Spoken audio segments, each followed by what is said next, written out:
ನಮಸ್ಕಾರ ವೀಕ್ಷಕರೇ, ಸುಪ್ರೀಂ ಟಿವಿಗೆ ಸ್ವಾಗತ. ಹಾವೇರಿ ಜಿಲ್ಲೆಗೆ ಮೆಡಿಕಲ್ ಕಾಲೇಜು ಘೋಷಣೆ ಮಾಡಿದ್ದು ನಾನೇ, ಅದನ್ನೇ ಇಂದು ಉದ್ಘಾಟನೆ ಮಾಡುತ್ತಿರುವುದು ನಾನೇ ಎಂದು ಮುಖ್ಯಮಂತ್ರಿ ಸಿದ್ದರಾಮಯ್ಯ ಸ್ಪಷ್ಟಪಡಿಸಿದ್ದಾರೆ. ಹಾವೇರಿ ಮೆಡಿಕಲ್ ಕಾಲೇಜಿಗೆ ಸುಮಾರು 500 ಕೋಟಿ ರೂಪಾಯಿ ವೆಚ್ಚ ಮಾಡಲಾಗಿದೆ.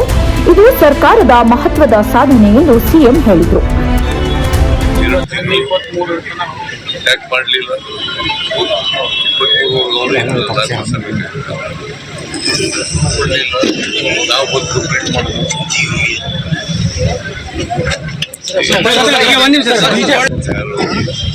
ಜನಾರ್ದನ್ ರೆಡ್ಡಿ ಅವರಾಗಿರ್ಬೋದು, ರಾಮುಲು ಅವರಾಗಿರ್ಬೋದು, ಕುಮಾರಸ್ವಾಮಿ ಅವರು ಕೂಡ ಈ ಮಾತನ್ನು ಹೇಳಿದ್ದಾರೆ. ನಿನ್ನೆ ನಮ್ಮ ಅಧ್ಯಕ್ಷರು ಡಿ ಕೆ ಶಿವಕುಮಾರ್ ಹೋಗಿದ್ದಾರೆ.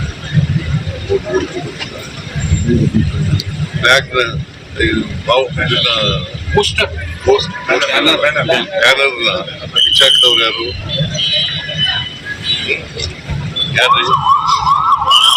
ಅದೇ ಪ್ರಚೋದನೆ. ಬಳ್ಳಾರಿನಲ್ಲಿ ಗಲಾಟೆ ಆಗ್ಬೇಕಾದ್ರೆ, ಒಬ್ಬ ಸಾಯ್ಬೇಕಾದ್ರೆ ಪ್ರಚೋದನೆ ಮಾಡಿದವ್ರು ಯಾರು? ಅಸೂಯೆ ತಡ್ಕೊಳಕ್ಕಾಗಲ್ಲ ಅವ್ರ ಕೈಯಿಂದ.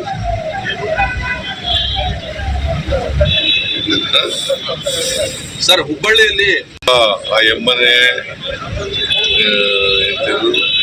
ವಿಶ್ವಸ್ತ್ರ ಮಾಡ್ಕೊಂಡ್ಬಿಟ್ಟು ಕೆತ್ತಲೆ ಮಾಡ್ಕೊಂಡು ಪೊಲೀಸ್ನವ್ರ ಮೇಲೆ, ಮಹಿಳಾ ಪೊಲೀಸ್ನವ್ರ ಮೇಲೆ ಕಚ್ಚಿರೋದು ಎಲ್ಲ ಮಾಡಿದ್ದಾರೆ. Very bad. ಪೊಲೀಸ್ನವ್ರು ಅರೆಸ್ಟ್ ಮಾಡಕ್ ಹೋದಾಗ ಸುಜಾತ ಹಂಡೆ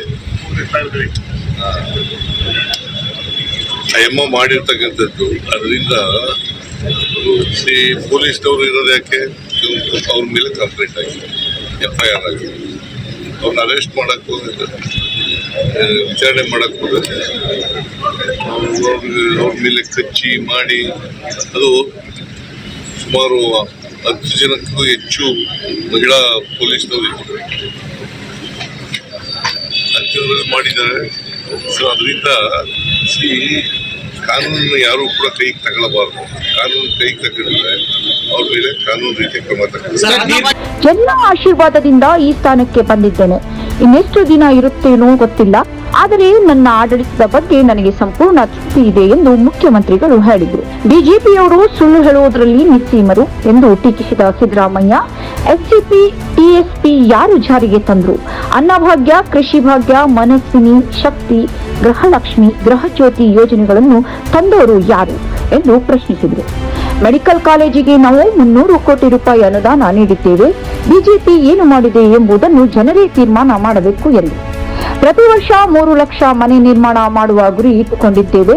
ಇದುವರೆಗೆ 14,52,000 ಮನೆಗಳು ನಿರ್ಮಾಣವಾಗಿವೆ. ಬಿಜೆಪಿ ತನ್ನ 5 ವರ್ಷಗಳ ಆಡಳಿತದಲ್ಲಿ ಎಷ್ಟು ಮನೆ ಕಟ್ಟಿದೆ ಎಂದು ಸಿಎಂ ಪ್ರಶ್ನಿಸಿದರು.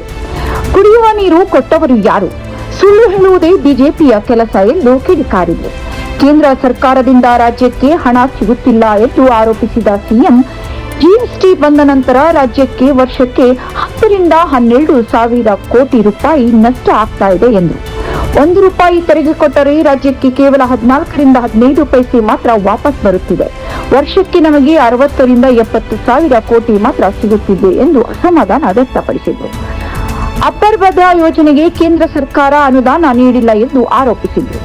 ಬಿಜೆಪಿ ಅವಧಿಯಲ್ಲಿ ಮೆಡಿಕಲ್ ಕಾಲೇಜು ಪೂರ್ಣಗೊಳಿಸದೆ ಯಾಕೆ ಎಂದು ಪ್ರಶ್ನಿಸಿದರು. ಬಳ್ಳಾರಿ ಪ್ರಕರಣದ ಕುರಿತು ಮಾತನಾಡಿದ ಸಿಎಂ, DK ಶಿವಕುಮಾರ್ ಅವರು ಸ್ಥಳಕ್ಕೆ ಭೇಟಿ ನೀಡಿದ್ದಾರೆ ಎಂದರು. ಬ್ಯಾನರ್ ಬಿಚ್ಚಿ ಗಲಾಟೆಗೆ ಪ್ರಚೋದನೆ ಮಾಡಿದವರು ಯಾರು ಎಂದು ಪ್ರಶ್ನಿಸಿದರು. ಹುಬ್ಬಳ್ಳಿಯಲ್ಲಿ ಮಹಿಳೆಯ ವಿವಸ್ತ್ರಗೊಳಿಸಿ ಹಲ್ಲೆ ಪ್ರಕರಣದ ಕುರಿತು ಮಾತನಾಡಿದ ಸಿದ್ದರಾಮಯ್ಯ, ಆ ಮಹಿಳೆ ಮಹಿಳಾ ಪೊಲೀಸರಿಗೆ ಕಚ್ಚಿದ್ದಾರೆ. ಇದು ವೆರಿ ಬ್ಯಾಡ್ ಎಂದು ಹೇಳಿದರು. ಕಾನೂನು ಕೈಗೆ ತೆಗೆದುಕೊಂಡರೆ ಕಾನೂನು ಪ್ರಕಾರ ಕ್ರಮ ಕೈಗೊಳ್ಳಲಾಗುತ್ತದೆ ಎಂದು ಎಚ್ಚರಿಸಿದರು. ಪೂರ್ಣಾವಧಿ ಅಧಿಕಾರ ಪೂರೈಸುತ್ತೀರಾ ಎಂಬ ಪ್ರಶ್ನೆಗೆ ಹೈಕಮಾಂಡ್ ಏನು ತೀರ್ಮಾನ ತೆಗೆದುಕೊಳ್ಳುತ್ತೋ ಅದಕ್ಕೆ ನಾನು ಬದ್ಧ ಎಂದು ಮುಖ್ಯಮಂತ್ರಿ ಸಿದ್ದರಾಮಯ್ಯ ಪ್ರತಿಕ್ರಿಯೆ ನೀಡಿದರು. ನೋಡ್ತಾ ಇರಿ ಸ್ವಚ್ಛ ಸಮಾಜಕ್ಕಾಗಿ ಸುಪ್ರೀಂ ಟಿವಿ. ವರದಿ ಮಂಜುನಾಥ್, ಹಾವೇರಿ.